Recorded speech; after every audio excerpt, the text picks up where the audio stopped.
વંચિત છે।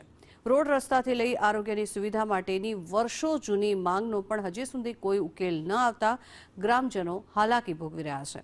વિકાસ ઝંખતા ભૂરી ધડફડનો અહેવાલ જોઈએ આ રિપોર્ટમાં।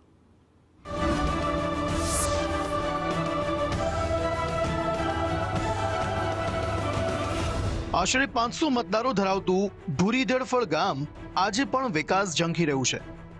રોડને અભાવે ગામમાં 108 પણ આવતી નથી, જેને કારણે 2 થી 3 કિલોમીટર સુધી દર્દીને ઝોળીમાં નાખીને 108 સુધી લઈ જવું પડે છે। માત્ર દર્દીઓને જ નહીં, શાળાએ જતા બાળકોને પણ એટલી જ હાલાકી ભોગવવી પડે છે।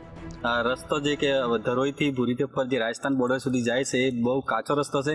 સરકારમાં ઘણી વખત રજૂઆતો કરી હોવા છતાં આ દન સુધી ડામર રસ્તો બન્યો નથી, એટલે જે બાળકો છે એમને શિક્ષણનું પણ તકલીફ પડે છે અને આરોગ્યમાં જે છે 108 પણ જઈ શકતી નથી। માતા મરણ અને બાળ મરણને લઈ ગંભીર સરકારને આ છેવાડાના ગામમાં થતા માતા મરણ કે બાળ મરણની કોઈ જ પડી નથી। ઘણીવાર સગર્ભાને જોડીમાં દવાખાના સુધી લઈ જતા બાળક કે માતાનું મૃત્યુ થયાનું પણ નોંધાયું છે। ગ્રામજનોની મુશ્કેલી આટલેથી જ નથી અટકતી, અધવચ્ચે રસ્તામાં થયેલ ડિલિવરીની મટોડા આરોગ્ય કેન્દ્ર નોંધણી પણ કરતું નથી। ડિલિવરી રસ્તામાં થાય છે એટલે અમે મટોડા જઈએ છીએ સીએસસી મટોડા, તો તે સાહેબ અમને એમ કહે છે કે ડિલિવરી હોમ ડિલિવરી લખીશું બેન, તો અમારા બાળકનું પ્રમાણપત્ર પણ મળતું નથી। અમુક તો 2-3 તો વોગા છે, ત્યોય પણ પુલ્ય નથી, કશું નથી, સાધનની વ્યવસ્થા નથી, બસની વ્યવસ્થા નથી, તો તે વ્યવસ્થા કાચા રસ્તાથી નથી, તો અમને બહુ તકલીફ પડે છે। બનશે ગુજરાતની સરકારની ગુલબાંગુ ભૂરી ધડફડના શાળાએ જતા બાળકોને જોઈ પોકળ લાગે છે। દરરોજ લગભગ 6 કિલોમીટર ચાલીને જતા બાળકોને ચોમાસામાં ભારે મુશ્કેલીનો સામનો કરવો પડે છે। રોડને અભાવે મોડા તથા મન ફાવે ત્યારે આવી વહેલા ચાલ્યા જતા શિક્ષકો, આ છે અહીંની સ્થિતિ। રોડ રસ્તાને અને બસ સેવાના અભાવે બાળકો વધુ અભ્યાસ અર્થે જવાનું ટાળે છે। કોટડા તહેસીલને અડતું આ છેલ્લું ભૂરી ધડફડનું ગામ છે, તો ખરેખર સરકારને જે અભિયાન અત્યારે એવું ચાલી રહ્યું છે કે જે બીજા સ્ટેટને જોડતો રસ્તો હોય તો એ રસ્તો પાકો થવો જોઈએ, તો આ પણ સરકારને ધ્યાન લેવું જરૂરી છે। અને અમારી અહીંયા જે ભૂરી ધડફડ જે 2 શાળાઓ છે અને આંગણવાડીઓ 2 છે, એમાં પણ શિક્ષકો આવતા જતાં એમને ચોમાસાની અંદર બહુ જ અડચણો ઊભી થાય છે, અને બાળકો અહીંથી 1 થી 8 ધોરણ પછી જે ભણવા માટે બહાર જતો હોય તો એ પણ અધવચ્ચે એમને છોડી દેવું પડતું હોય છે। મારા પપ્પાનો જન્મ થયો અને મારો જન્મ થયો, અમે 7મા ધોરણથી બીજે ભણવા જઈએ। અત્યારે હું બીએડ કરું છું અને અમે 2 કિલોમીટર ચાલીને જઈએ અને 2 કિલોમીટર ચાલીને આવીએ।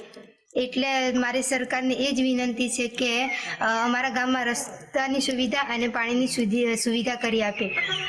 નલ સે જલ યોજના અંતર્ગત ગામમાં નળ તો આવી ગયા, પણ પાણીનું હજુ ટીપુંય મળ્યું નથી। સરકારની ગ્રાન્ટ કે યોજનાઓનો લાભ આ ગામના લોકો સુધી પહોંચતો જ ન હોવાની ગ્રામજનોમાં રાવ ઉઠવા પામી છે। નળની જે યોજના જે પાણીની હતી એ પાણીનું આ પાણી અમે 3 વર્ષ થતો પાણી અમારા ઘર સુધી પહોંચ્યું નથી, અને હજી અમારે આ 40 થી 55 વર્ષની ઉંમર થઈ તો અમારા ઘર સુધી સકલીએ પાણી અમે જોયું ને, તો આ ગામને અમારે બહુ આ ત્રાસ છે। અહીંયા જો આવનારા સમયમાં રોડ રસ્તા અને બસની સેવા આપવામાં નહીં આવે તો ગાંધી ચિંધ્યા માર્ગે આંદોલનની ચીમકી ગ્રામજનોએ ઉચ્ચારી છે।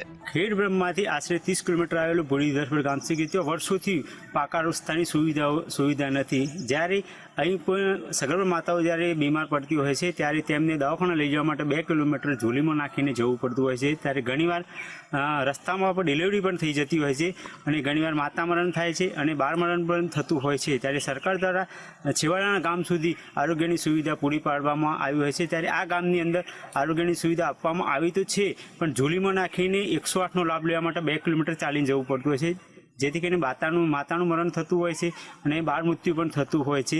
અને આ ગામની અંદર રોડના અભાવને લઈને 7મા ધોરણ પછી બાળકો પોતાનો અભ્યાસ પણ છોડી દેતા હોય છે, જેથી કરીને ગામ લોકો દ્વારા એક જ માગ છે કે જો સત્વરે રોડ સરકાર દ્વારા બનાવવામાં આવે તો જે 7માથી બાળકો અભ્યાસ છોડી દે છે તે બાળકો કોલેજ સુધી જઈ શકે અને ગામનો વિકાસ થઈ શકે।